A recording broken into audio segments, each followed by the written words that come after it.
प्रेम से बोलिए अन्नपूर्णा माता और वैभव लक्ष्मी माता की जय। जय श्री गणेश। आइए आज शुक्रवार को सुनते हैं अन्न धन के भंडार भरने वाली अन्नपूर्णा माता की कथा और वैभव देने वाली वैभव लक्ष्मी माता की कथा। एक समय की बात है, काशी निवासी धनंजय की पत्नी का नाम सुलक्षणा था।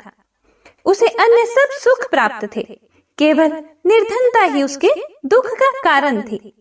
यह दुख उसे हर समय सताता रहता था। एक दिन सुलक्षणा अपने पति से बोली, स्वामी आप कुछ उद्यम करो, अर्थात कुछ काम धंधा रोजगार व्यापार कुछ कीजिए, तभी कुछ काम चलेगा। इस प्रकार कब तक हम ऐसे ही रहेंगे? सुलक्षणा की बात धनंजय के मन में बैठ गई और वह उसी दिन विश्वनाथ शंकर जी को प्रसन्न करने के लिए बैठ गया और कहने लगा, हे देवाधिदेव विश्वेश्वर, मुझे पूजा पाठ कुछ आता नहीं है, केवल तुम्हारे भरोसे बैठा हूं। इतनी विनती करके वह 2-3 दिन भूखा प्यासा बैठा रहा। यह देखकर भगवान शंकर ने उसके कान में अन्नपूर्णा अन्नपूर्णा अन्नपूर्णा इस प्रकार 3 बार कहा। यह शब्द सुनते ही धनंजय सोचने लगा, यह कौन था और क्या कह गया। इसी सोच में धनंजय पड़ गया और मंदिर से आते ब्राह्मणों को देखकर पूछने लगा, पंडित जी अन्नपूर्णा कौन है? ब्राह्मणों ने सोचा इसने 2-3 दिन से कुछ खाया नहीं है, तो ब्राह्मणों ने कहा, तू अन्न छोड़ बैठा है, सो तुझे अन्न की ही बात सूझती है, जा घर जाकर अन्न ग्रहण कर। धनंजय घर गया, अपनी पत्नी से सारी बात कही। वह बोली, नाथ चिंता मत करो, स्वयं शंकर जी ने यह मंत्र आपको दिया है, वे स्वयं ही इसका खुलासा करेंगे, आप फिर जाकर उनकी आराधना करो। धनंजय फिर जैसा का तैसा पूजा में बैठ गया। जब वह पूजा में बैठा था तो रात्रि में शंकर जी ने आज्ञा दी। शंकर जी बोले, तू पूर्व दिशा में चला जा। यह सुनते ही वह चला गया और वह अन्नपूर्णा का नाम जपता जाता और रास्ते में फल खाता, झरनों का पानी पीता जाता। इस प्रकार कितने ही दिनों तक वह चलता गया। वहां उसे चांदी सी चमकती वन की शोभा देखने में आई। सुंदर सरोवर देखने में आया। उसके किनारे कितनी ही अप्सराएं झुंड बनाई बैठी थी। वह अप्सराएं एक कथा कहती थी और वह सभी मां अन्नपूर्णा इस प्रकार बार बार कहती थी। यह अघन मास की उजेली रात्रि थी और आज से ही व्रत का आरंभ था। जिस शब्द की खोज करने वह निकला था वह उसे वहां सुनने को मिला। धनंजय ने उनके पास जाकर पूछा, हे देवियों, आप यह क्या करती हो?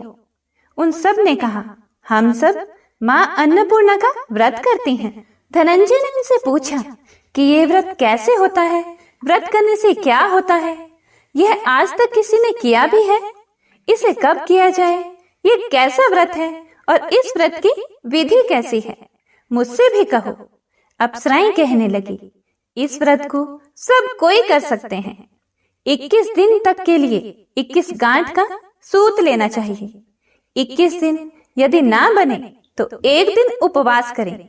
यह भी ना बने तो केवल कथा सुनकर प्रसाद लें। निराहार रहकर कथा कहें। कथा सुनने वाला कोई ना मिले तो पीपल के पत्तों को रख सुपारी या घृत कुमारी को सामने कर, दीपक को साक्षी कर, सूर्य, गाय, तुलसी या महादेव को बिना कथा सुनाए मुख में दाना ना डालें। यदि भूल से कुछ पड़ जाए तो 1 दिवस फिर उपवास करें।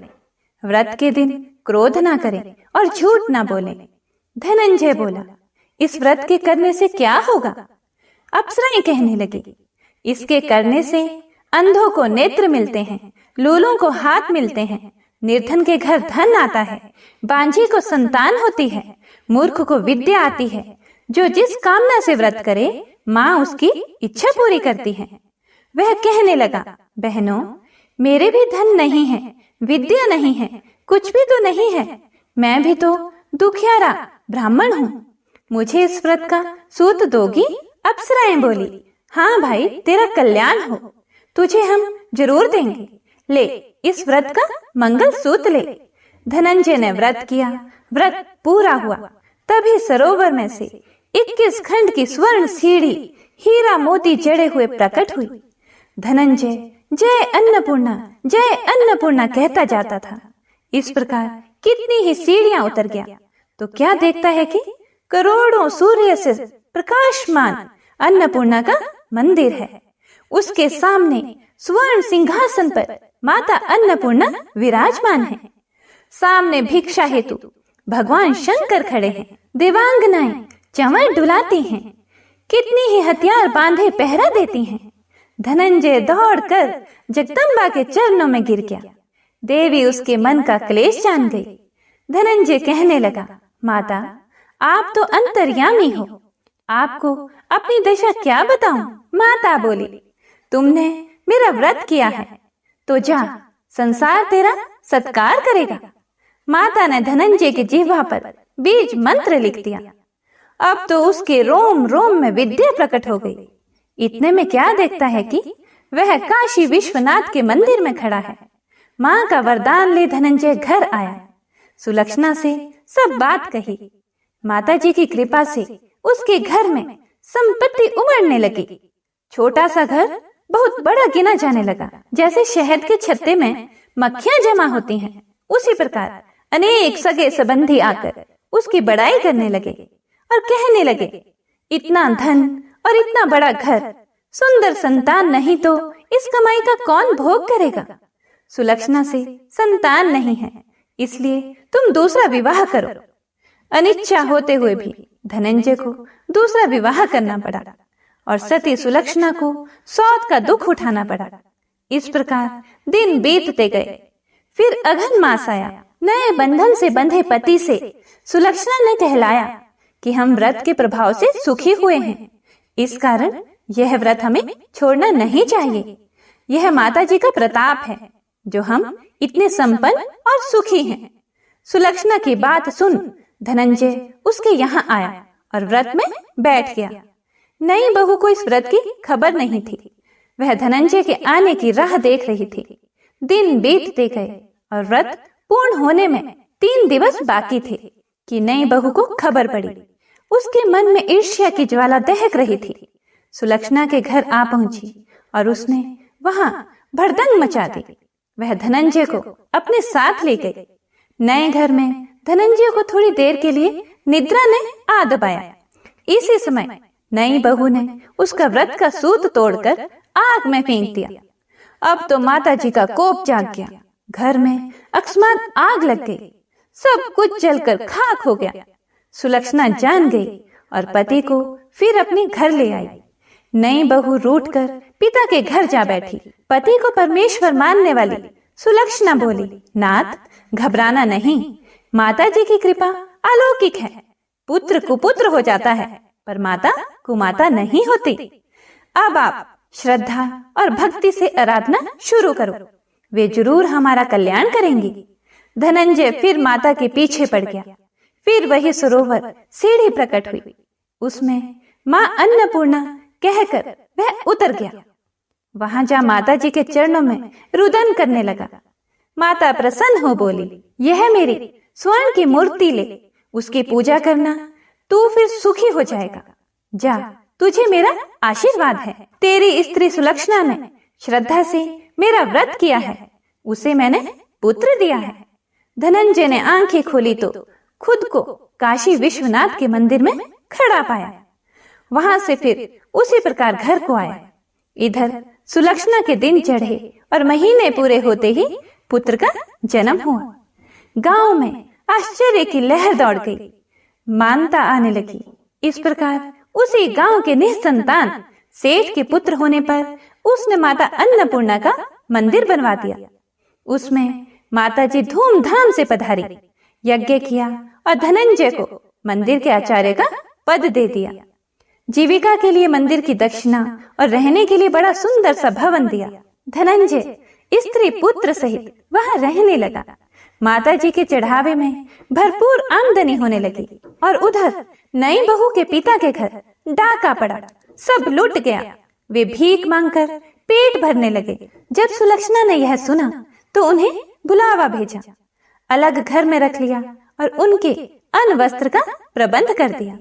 धनंजय, सुलक्षणा और उसका पुत्र माता जी की कृपा से आनंद से रहने लगे।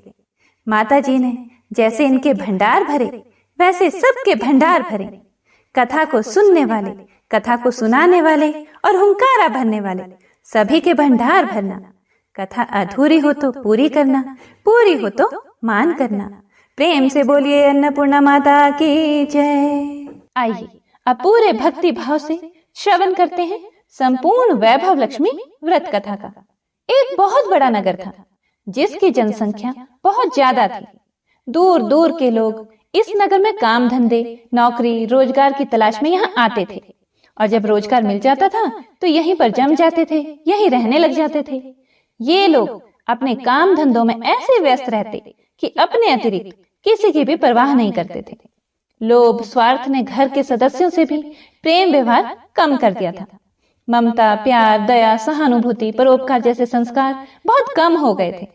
पूजा पाठ दिखावे व अपने स्वार्थ पूर्ति के लिए ही लोग करते थे। श्रद्धा पूर्वक भक्ति भाव से प्रभु भजन एवं कीर्तन नाम मात्र के लिए ही करते थे। हेरा फेरी, बेईमानी, शराब, जुआ, व्यभिचारी आदि धर्म विरुद्ध कार्यों को ही लोग जीवन का सुख मानते थे। उच्च विचार की शिक्षा पुरानी पड़ गई थी। अब तो अधिकतर लोग किसी भी प्रकार से धन कमाकर ऐश करो पर विश्वास करते थे। इसी नगर में शीला अपने पति के साथ रहती थी। शीला के पति का अपना एक छोटा सा कारोबार था। वह बहुत विवेकी और सुशील था। ईमानदारी से वह अपना कारोबार करता था, जिससे उसका कारोबार ठीक ठाक चल रहा था और आराम से उनका जीवन व्यतीत हो रहा था। शीला धार्मिक प्रवृत्ति की, संतोषी स्वभाव की स्त्री थी। वह कभी भी किसी की बुराई नहीं करती थी। यथासंभव दूसरों की सहायता को हमेशा तत्पर रहती थी।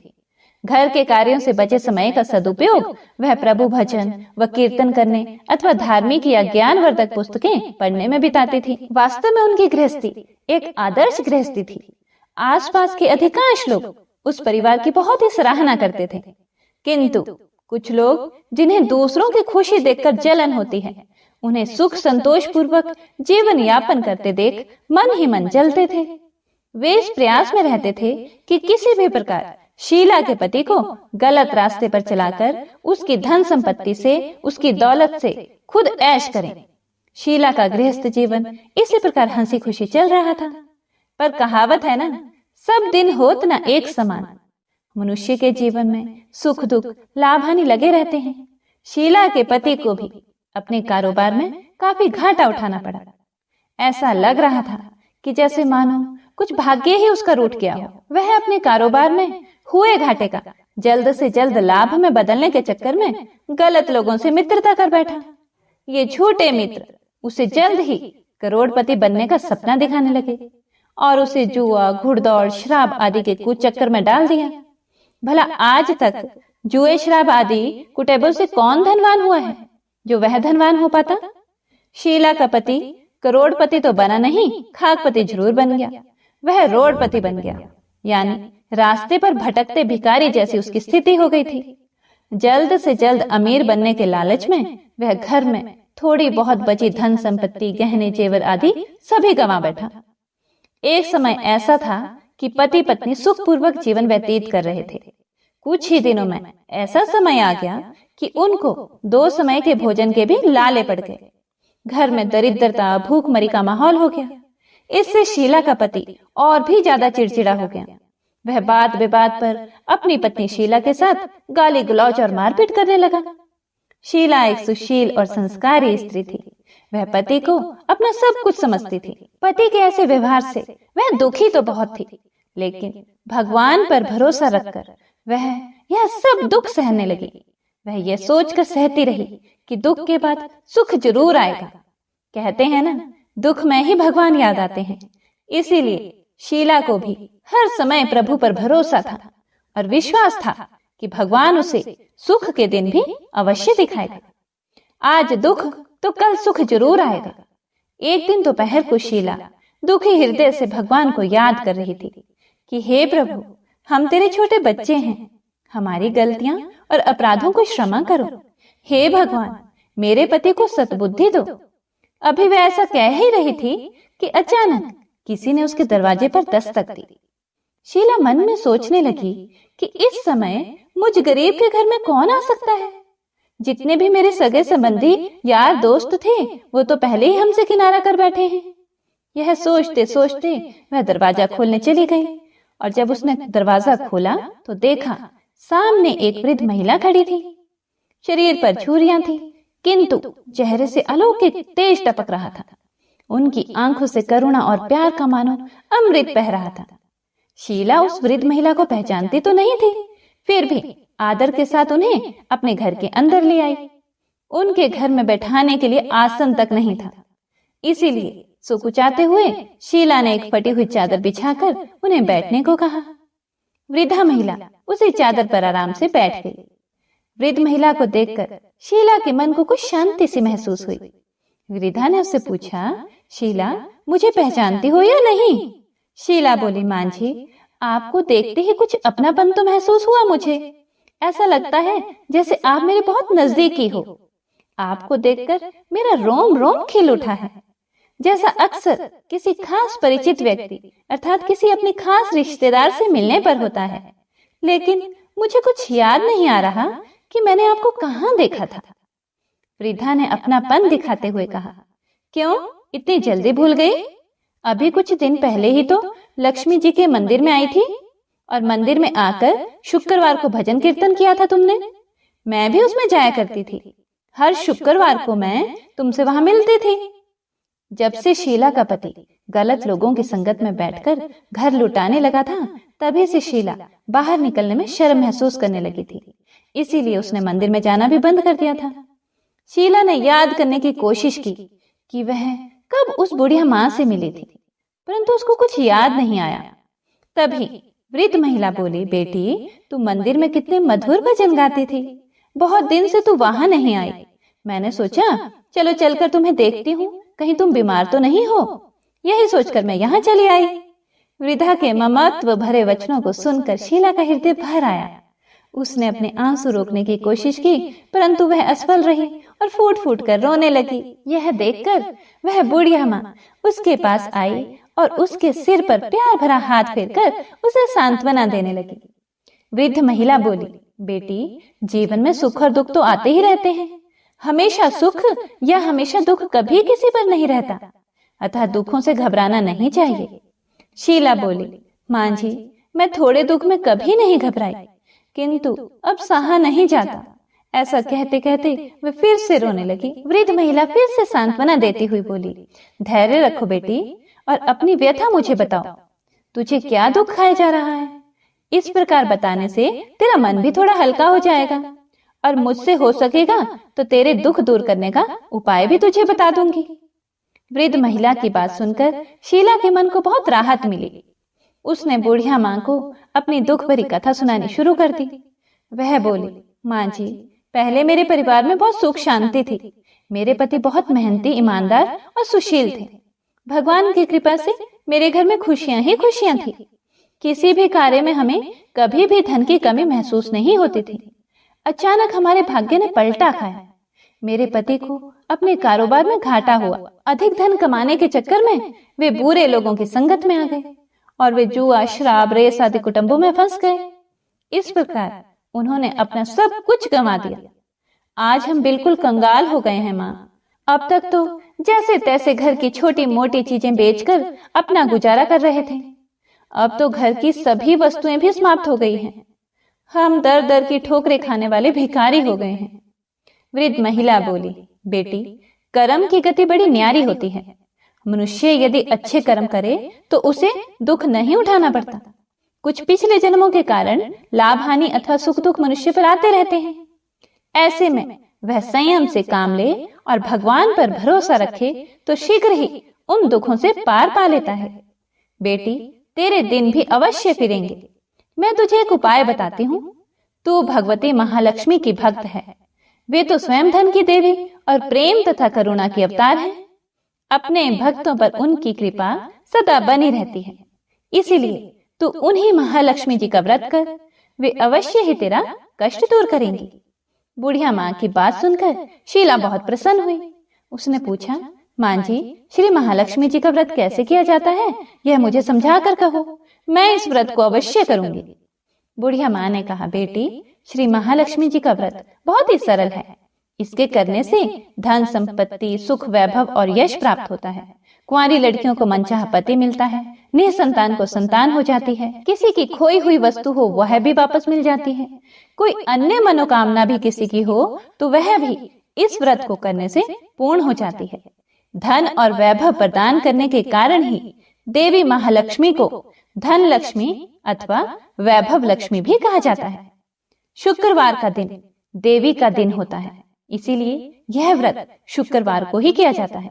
व्रत करने वाले को सुबह स्नान आदि से निवृत्त होकर भगवती महालक्ष्मी माँ की जय, वैभव लक्ष्मी माँ की जय का निरंतर जाप करते रहना चाहिए।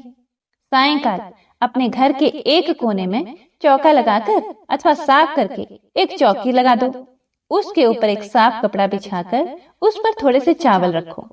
फिर एक लोटे में जल भरकर उन चावलों के ऊपर उस लोटे को रख दो। लोटे के ऊपर एक कटोरी रखो। उस कटोरी में सोने या चांदी का कोई आभूषण रख दो। अगर कोई आभूषण ना हो तो 1 रुपए का सिक्का भी कटोरी में रखा जा सकता है। इसके बाद एक घी का दीपक और धूप बत्ती बनाकर उसे जलाकर रख दो। एक बर्तन में थोड़ा सा मीठा प्रसाद के रूप में रखो। प्रसाद में बताशे अथवा गुड़ भी रखे जा सकते हैं। चौकी के ऊपर लोटे के पास सोने, चांदी या तांबे का बना श्री यंत्र भी रखो। यदि धातु का श्री यंत्र घर में ना हो तो कागज पर छपे श्री यंत्र को भी रखा जा सकता है। भगवती लक्ष्मी माँ को श्री यंत्र अत्यधिक प्रिय है। पूजा करने और कथा कहने के लिए चौकी के पास पूर्व दिशा की ओर मुंह करके बैठो। सबसे पहले श्री यंत्र को हाथ जोड़कर श्रद्धा पूर्वक नमस्कार करो। फिर वैभव लक्ष्मी के ध्यान मंत्र को पढ़कर भगवती महालक्ष्मी जी की स्तुति करो।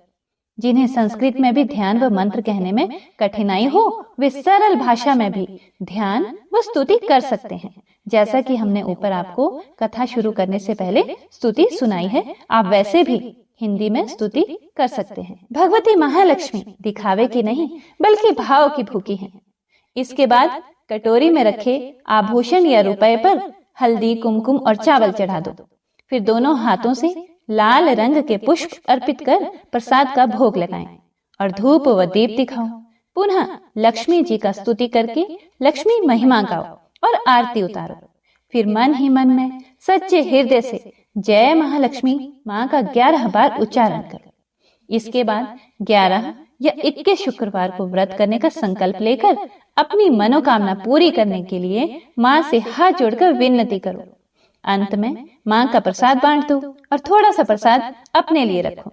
बाद में कटोरी में रखा हुआ आभूषण, रुपया और श्री यंत्र उठाकर रख दो। लोटे का पानी तुलसी के पौधे पर चढ़ा दो। इस दिन पूरे दिन उपवास रखकर सायंकाल प्रसाद खाना चाहिए। यदि इतनी शक्ति ना हो तो एक बार शाम को प्रसाद खाकर सादा वैष्णव भोजन कर सकते हैं। इस प्रकार इस व्रत को शास्त्रीय विधि के अनुसार करने से उसका फल अवश्य प्राप्त होता है। इस व्रत के प्रभाव से मनुष्य की सब विपत्तियां दूर होकर धन, वैभव, लक्ष्मी की प्राप्ति होती है। कुंवारी कन्याओं को मन भावन पति मिलता है। सौभाग्यवती स्त्रियों को सौभाग्य अखंड रहता है। निःसंतान दंपति को संतान की प्राप्ति होती है और कोई भी किसी की कुछ भी मनोकामना हो तो वह भी अवश्य पूरी होती है। शीला यह सब सुनकर बहुत ही खुश हुई, बहुत प्रसन्न हुई। उसने कहा, माँ जी, आपने यह जो श्री वैभव लक्ष्मी के व्रत की विधि मुझे बताई है उसे मैं अवश्य ही करूंगी। आप कृपा करके मुझे इसकी उद्यापन विधि भी समझाकर बताइए।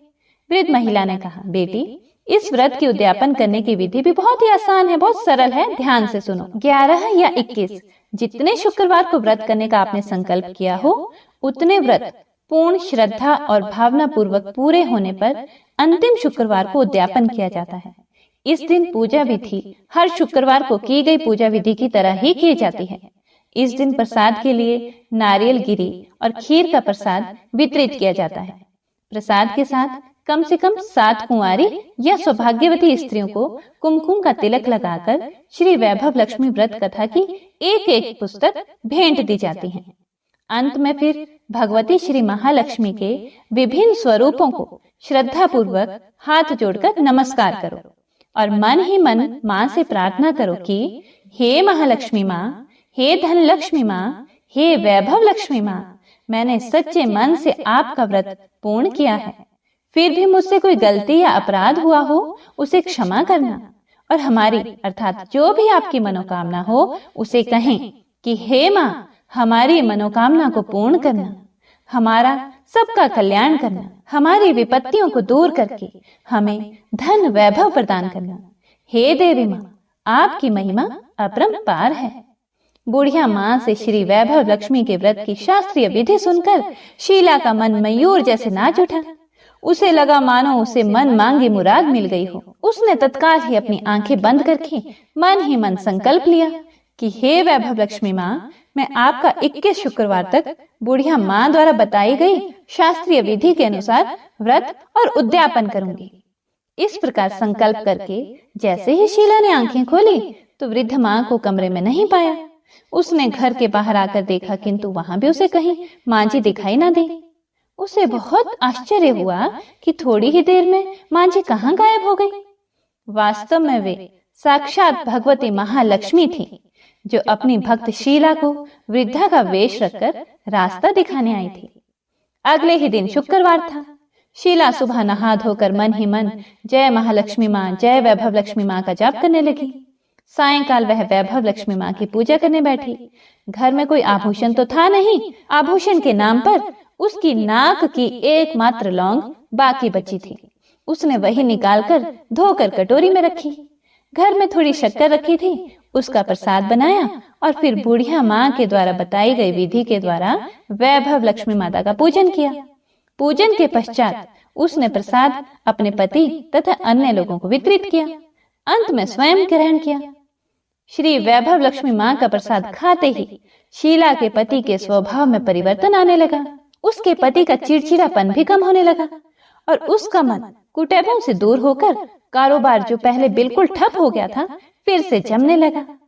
21वें शुक्रवार को शीला ने बुढ़िया माँ द्वारा बताई शास्त्रीय विधि के अनुसार उद्यापन किया और 11 स्त्रियों को श्री वैभव लक्ष्मी व्रत की पुस्तकें भेंट में दी।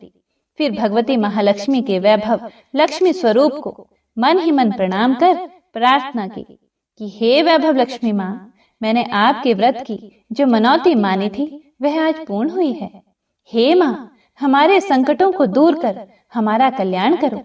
जाने अनजाने में यदि कोई हमसे अपराध हुआ हो उसे क्षमा करना माँ।